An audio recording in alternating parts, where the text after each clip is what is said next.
ఇప్పుడు మోసపోయారు మీరు బాధితులు, మీ దగ్గర ప్రూఫ్స్ ఉన్నాయి, ఎవిడెన్స్ ఉన్నాయి, మీరెందుకు ఒక స్టేట్మెంట్ ఇవ్వలేకపోతున్నారు పోలీస్ స్టేషన్ లో? పోలీసు వాళ్ళు తీసుకోవట్లేదు. ఇక్కడికి వెళ్తే అది వేరే కేసు ఇది వేరే కేసు అంటున్నారు, అది వేరే కేసు ఇది వేరే కేసు అంటున్నారు. మీరు వెళ్ళి ఈ కేసు ఫైల్ చేసుకోరంట. ఈ కేసుకి దానికి సంబంధం లేదు, మీరు దానికి వేరే కేసు పెట్టుకోవాలి, అదంతా సంబంధం లేదు అనేసి మాట్లాడుతున్నారు. ఇక్కడికి పోతే అక్కడ పోలీస్ స్టేషన్ చెప్తున్నారు రాయదుర్గ్ అంటే, రాయదుర్గకి పోతే బంజారా హిల్స్ అంటారు, బంజారా అంటే జూబ్లీ హిల్స్. ఒక ట్రయాంగిల్ ఫామ్ లో కేసు నడిపిస్తున్నారు. ఎన్ని రోజుల నుంచి నడుస్తుంది ఈ కేసు? మొత్తం దగ్గర 3 days నుంచి నడుస్తుంది ఈ కేసు. తర్వాత థర్స్డే నుంచి నైట్ నుంచి జరుగుతున్నది. ఇంతవరకు వాళ్ళని వాళ్ళ దగ్గర మనని ప్రూవ్ చేయలేదు జడ్జి దగ్గర కానీ ఏదైనా కానీ. బట్ వాళ్ళ అమ్మ ఏం చేస్తుందంటే అన్ని ఫాల్ ఎలిగేషన్, లోపల ఉన్న స్టూడెంట్స్ వాళ్ళ అమ్మ మీద వాళ్ళ ఏమైనా కేసు ఫైల్ చేసి అటెంప్ట్ మర్డర్ పెడతాము, మేము చంపేస్తాము, అది ఇదని థ్రెట్ చేసినట్టు అన్ని ఫాల్స్ ఎలిగేషన్ స్టేట్మెంట్స్ ఇచ్చింది. చెప్పు. ఇక్కడ ఇన్ని రోజుల నుంచి ఇంత జరుగుతున్నప్పుడు ఇదే గిగ్లీజ్ కంపెనీ CEO కరెక్ట్ అయిన పర్సన్ అయి ఉంటే ఎందుకు ఇన్ని రోజులు ప్రెస్ మీట్ పెట్టి నా కంపెనీ కరెక్ట్ అయిన కంపెనీ అని ఎందుకు చెప్పలేదు? నేను 1200 మంది పైగా జాయిన్ చేయించుకున్నాను. నేను ఈ 1200 మంది పైగా మీటింగ్ పెట్టిన రోజు ఎన్ని రోజులు శాలరీ డిలే చేస్తున్నాను అనేది అందరూ తెలుసుకున్నారు. వెంకట్ అనే వ్యక్తి పరిచయం చేయించినప్పుడు, వెంకట్ అనే వ్యక్తి కన్సల్టెన్సీ ద్వారా ఇంతమందిని జాయిన్ చేయించినప్పుడు ఎందుకు ఈ రోజు కూడా మీటింగ్ పెట్టి ఎలాగోలా నేను చేస్తాను అని అంటున్నాడు?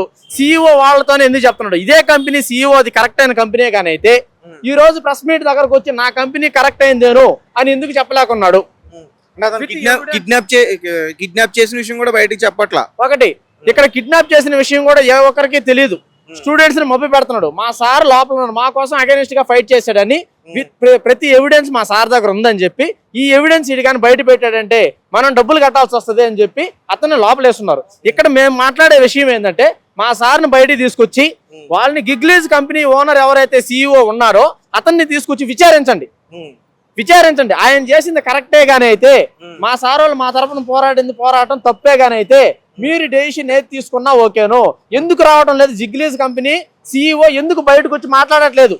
కంపెనీ గురించి ఇంత ఇదిగా మాట్లాడుతున్నప్పుడు, ఆయన కంపెనీ కరెక్టే అయినప్పుడు, ఇవన్నీ శాలరీలు అంతా ప్రాపర్ గా వేస్తున్నప్పుడు మాకు ల్యాప్టాప్లు ఏమీ ఇవ్వలేదు, శాలరీలు 5 నెలల నుంచి ఇవ్వలేదు. మీరు కూడా బాధితులే, నేను బాధితున్నే. నాకు ల్యాప్టాప్ ఇవ్వలేదు, శాలరీ 5 నెలల నుంచి శాలరీ లేదు. ఈ శాలరీ లేకుండా ఈయన ఇష్ట ప్రకారం ఈయన మాట్లాడతా నా దగ్గర డబ్బులు లేవు, నీకు దిగ్గున్న దగ్గర చెప్పుకోండి, నా ఇష్టం వచ్చినప్పుడు ఇస్తాను, నీకు ఇష్టం వచ్చినట్టు చేసుకోండి, ఎవరు చేసుకుంటే చేసుకోండి ఎందుకు మాట్లాడాడు? విత్ ప్రూఫ్ తో సహా మా దగ్గర ఎవిడెన్స్ ఉంది, మా దగ్గర ఉంది. మీ సార్ దగ్గర కాకుండా నీ దగ్గర కూడా ఉంది.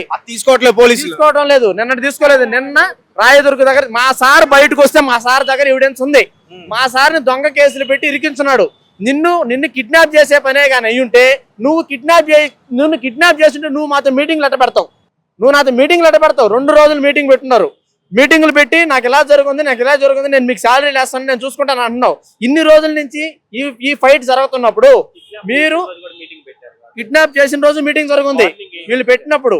ఇక్కడ విషయం ఏంటంటే ఇన్ని రోజుల నుంచి ఫైట్ జరుగుతున్నప్పుడు నీకు గిగ్లీజ్ సంస్థ నీకు నమ్మకమే కానుండి నువ్వంతా కరెక్ట్ గా గానే చేస్తుంటే ఈ రోజు నువ్వు ప్రెస్ మీట్ ఎందుకు పెట్టలేదు? నా సంస్థ ఇది మంచిది, సో నేను ఈ విధంగా ఇంతమందిని జాయిన్ చేసుకున్నాను ఎందుకు పెట్టలేదు? మా సార్ మా కోసం పోరాడారు కాబట్టి, ఆయన దగ్గర అన్ని ఎవిడెన్స్ ఉన్నాయి కాబట్టి ఇతను వాళ్ళని బయటకు వస్తే మన బండారం అంతా బయటపడద్ది, మనం డబ్బులు ఇవ్వాల్సి వస్తుంది అని చెప్పి ఈయన వాళ్ళని లేనిపోయిన కేసు చేసి లోపల పెట్టినారు. ఎట్టి పరిస్థితుల్లో మా సార్ బయటకు వచ్చి ఆయన దగ్గర ఉన్న ఎవిడెన్స్ తో మా కోసం ఆయన ఫైట్ చేయాలి. మా డబ్బులు మాకు రావాలి, మా శాలరీలు మాకు రావాలి, మా జాబులు మాకు నెక్కర్స్ గా ఉండాలి. ఇప్పుడు వాకాటి రవిచంద్రారెడ్డి అనే అతను, గిగ్లీజ్ CEO అనే అతను ఇక్కడికి రావాలి. మీరు మాకేదైనా హెల్ప్ చేయాలి అని అనుకున్నారు అని అంటే గిగ్లీజ్ CEO అని ఇక్కడికి రప్పించండి, మా సార్ వాళ్ళని రప్పించండి, కన్వర్జేషన్ అంతా డిస్కషన్ పెట్టండి. ఏది తప్పు ఉంది అనుకుంటే, ఎవరిది తప్పు ఉంది ఎవరు ఒప్పు ఉంది అనుకుంటే తెలుసుకోండి, అక్కడి నుంచి ఏమైనా చేయండి, ఇదే పోలీసు వాళ్ళు ఏమైనా చేయమని చెప్పండి. గిగ్లీజ్ కంపెనీ ఓనర్ ఇక్కడికి రావాలి, వచ్చి సమాధానం చెప్పాలి. 1200 మంది. మీరు ఆ గిగ్లీజ్ కంపెనీ దగ్గరికి వెళ్ళారా? మేము వెళ్ళామండి, ఆల్రెడీ వెళ్ళాము. ఒకసారి స్క్రీనింగ్ టెస్ట్ కూడా రాసాం. బోర్డు ఆల్రెడీ ఇప్పుడు తీసేస్తున్నారు. దానికి తగ్గ ఎవిడెన్స్ కూడా మేము ఇస్తాం. ఆర్బిట్ బిల్డింగ్ లో గేట్ నెంబర్ 3 దగ్గర గిగ్లీజ్ అనే బోర్డు ఉంది. ఆ బోర్డు కూడా ఇంకొక 2 రోజుల్లో తీసేస్తారు. బికాస్ ఆఫ్ ఈయన డబ్బులు కట్టలేదు, 17,50,000 సంథింగ్ డబ్బులు కట్టాలి. దానికి వాళ్ళు కట్టలేదని చెప్పి ఆర్బిట్ బిల్డింగ్ వాళ్ళు, టీ హబ్ ఎదురుగా ఉన్న ఆర్బిట్ బిల్డింగ్ వాళ్ళు తీసేస్తానని చెప్పున్నారు. సో ప్రతి దానికి ఎవిడెన్స్ ఉంది. ఈ ఎవిడెన్స్ లన్నీ ఎక్కడ ఇతను బయట పెడతాడా అనే ఒక ఉద్దేశంతో అతను లేనిపోయిన వాళ్ళ ఇంట్లో ఇదే చాందినీ రెడ్డి ఆల్రెడీ వేరే ఒక కంపెనీ పెట్టి CEO చాందినీ రెడ్డి CEO చెల్లి చాందిని రెడ్డి వేరే ఒక కంపెనీ పెట్టి ఫ్రాడ్ చేస్తున్నారు. వీళ్ళు రకరకాల పేర్లతో ఫ్రాడ్ చేసి ఆమె కంపెనీ ఎత్తేస్తే ఆమె మీద కేసులు ఉన్నాయి, ఇతని మీద కేసులు ఉన్నాయి. పాత కేసులన్నీ బయటికి తీయండి. వాకాటి రవిచంద్రారెడ్డి అనే వ్యక్తి మీద కేసులు బయటికి తీయాలి అని మీకు ఉంటే రన్నింగ్ కేసు తిరుపతిలో ఇప్పుడు ఒకటి ఉంది. వాళ్ళ సిస్టర్ మీద మాదాపూర్ పోలీస్ స్టేషన్ లో 420 కేసు ఆల్రెడీ బుక్ అయ్యి ఉంది. మీరు కనుక నిజంగా తీయగలిగి వాళ్ళని బయట తప్పు చేసిన వాళ్ళని బయటికి లాగగలిగితే వాళ్ళని బయటికి లాగండి. ఈ 2 పేర్లు మా దగ్గర ఆల్రెడీ ఎఫ్ఐఆర్ లోపల ఉన్నారు. ఎవిడెన్స్ వాళ్ళ దగ్గర ఉంది కాబట్టి వాళ్ళ లోపల ఉన్నారు. వాళ్ళు ఏ రోజు అయితే బయటకు వచ్చి CEO అయిన వాడు ఇక్కడికి వచ్చారంటే ఆ ఎవిడెన్స్ ప్రకారం ఇప్పుడు లోపల ఉన్న 8 మంది మీద కూడా ఎలాంటి కేసులు పెట్టారు ఒకసారి చెప్పండి. థెఫ్ట్ కేసు పెట్టున్నారు, మర్డర్ అటెంప్ట్ కేసు పెట్టున్నారండి. సో ఇక్కడ కిడ్నాప్ కేసులు అన్ని పెట్టున్నారు. మా సార్ దాదాపు 6 కేసుల వరకు కూడా పెట్టారు అని చెప్పేసి. ఇప్పుడు కిడ్నాప్ చేయడం వల్ల, థెఫ్ట్ చేయడం వల్ల 1200 మంది శాలరీలు ఎలా వస్తాయి? ఇతనే కరెక్ట్ గా శాలరీ వేయగలిగితే మా కోసం వీళ్ళు రైట్ చేశారు. వీళ్ళ దగ్గర ఎవిడెన్స్ ఉందని చెప్పి వాళ్ళు లేనిపోయిన కేసులు పెట్టి లోపల వేసేస్తే వాళ్ళు బయట రారు. వాళ్ళు బయట రానప్పుడు ఎవరికి మనం సమాధానం చెప్పాల్సిన అవసరం లేదు. మన డబ్బులు మనం తీసుకొని గమ్మున వెళ్ళిపోవచ్చు. ఇప్పుడు 1200 మంది స్టూడెంట్స్ అంటున్నారు కదా, మరి ఆ 1200 మంది ఒకేసారి వస్తే మరి ఫైట్ ఇప్పుడు వాళ్ళ అబ్బాయిని కొట్టారని వాళ్ళ అమ్మగారు వచ్చి కిడ్నాప్ కేసు పెట్టారండి. 1200 మంది వచ్చి కొడితే ఏమయ్యిద్ది? 2-3 కొట్టినందుకు మీరు ఆ మాట అంటే 1200 మంది వచ్చి కొడితే 1200 మంది కూడా బాధితులే కదా. వాళ్ళు ఆల్రెడీ అక్కడ ఆయన అది కూడా ఒప్పుకున్నాడండి. ఇక్కడ జగదీష్ అనే వ్యక్తి ఒక దెబ్బ వేయడం వల్ల నువ్వు ఇలా చేస్తున్నావు.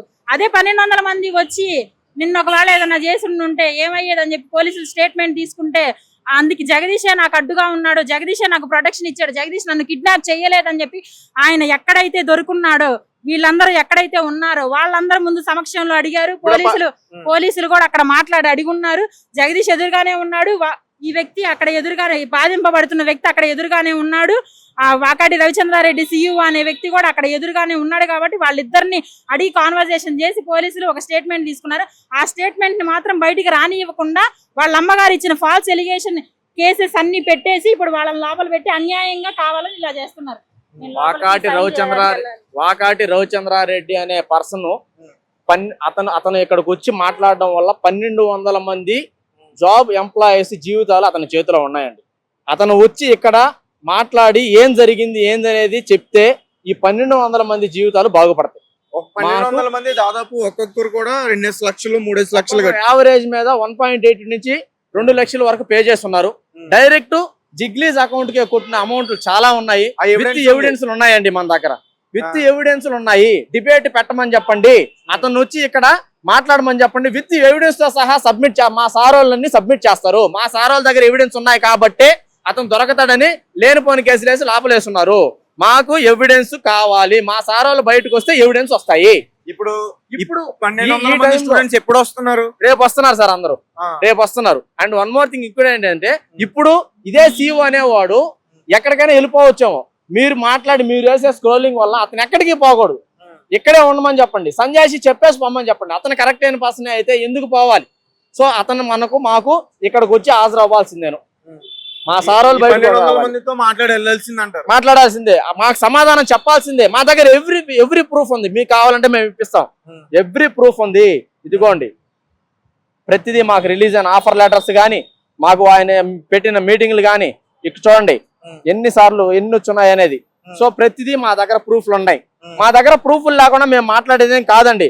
మీకు కావాలంటే మా శాలరీ అప్డేట్లు వాళ్ళు చెప్పినవి ఎన్ని ప్రూఫ్లు ఉన్నాయో మీకు అన్ని మేము సబ్మిట్ చేస్తాం. ఒక హార్డ్ కాపీ మేము ఒక కాపీ ఇస్తాం మీకు. ఓకేనా? ఆయన ఇమీడియట్లీ మాకు ఇక్కడికి రావాలి. వాకాటి రవిచంద్రారెడ్డిని ఇక్కడ పొందుపరచండి. అది ఇప్పటివరకు కూడా మీ సార్తో మిమ్మల్ని మాట్లాడలేదండి. మా సార్ దగ్గర ఎవిడెన్స్ ఉన్నాయి. మమ్మల్ని పోనీయట్లేదు, మమ్మల్ని మాట్లాడనివ్వట్లేదు. మా సార్ దగ్గర ఎవిడెన్స్ ఉన్నాయి కాబట్టి వాళ్ళు కూడా ఏం చేస్తున్నారు అనేది మాకు అర్థం కావటం లేదు. మా సార్ ముందు బయటకు వచ్చి ఫైనల్ గా డెసిషన్ ఏం తీసుకుందాం అనుకుంటున్నారు? ఈ 1200 మందిని ఎవరు కోఆర్డినేట్ చేస్తున్నారు? వాళ్ళని ఎవరు రప్పిస్తున్నారు ఇక్కడికి? ఈ కోఆర్డినేట్ ఏం లేదండి. అందరూ ఎవరికెవరు అనుకుంటున్నారు, వాళ్ళు వస్తున్నారు. పాపం దూరం నుంచి జాయిన్ అయిన వాళ్ళు చాలా మంది ఉన్నారు. వాళ్ళు ఈ రోజు సండే అది ఇదని కొద్దిగా ఇదే అంటున్నారు. రేపు మార్నింగ్ కల్లా అందరూ ఇక్కడ రావాలని అందరూ ప్రయత్నంలో ఉన్నారు. అందరూ వస్తారు. వచ్చిన తర్వాత మాకు వాకాటి రవిచంద్రారెడ్డిని ఇక్కడ పొందుపరచాలి. సో గైస్ చూసారు కదా, వాకాటి రవిచంద్రారెడ్డి అనే పేరు అయితే బయటకు వినిపిస్తుంది. సో అతన్ని కిడ్నాప్ చేశారంటూ కూడా లోపల ఉన్న 8 మంది మీద కూడా కేసు పెట్టి అరెస్ట్ చేశారని ఇప్పటివరకు తెలుస్తుంది. ఇప్పటివరకు కూడా మనకు అర్థం కావట్లేదు, పోలీసులు కూడా ముందుకు వచ్చి ఏ విషయం కూడా చెప్పట్లేదు, ఎవరు దోషులు ఎవరు నిర్దోషులు అని చెప్పేసి. సో చూద్దాం ఈ విషయం ఎక్కడి వరకు నడుస్తుందో. అసలు నిజంగా ఈ 1200 మంది బాధితులైనా నిజంగానే వీళ్ళు రవిచంద్ర రెడ్డి చేతిలో మోసపోయారా, ఇవన్నీ కూడా పూర్తి విషయాలన్నీ కూడా తెలుసుకునే ప్రయత్నం అయితే మనం ఖచ్చితంగా చేద్దాం. ఒకవేళ ఈ 1200 మందికి ఇబ్బంది అయితే వీళ్ళకి అండగా ఖచ్చితంగా మా మీడియా సపోర్ట్ ఉంటుంది, తోడుంటుందని ఖచ్చితంగా మా రెడ్ టీవీ తరఫున మేము తెలియజేస్తున్నాం. Thank you for watching. Thank you so much.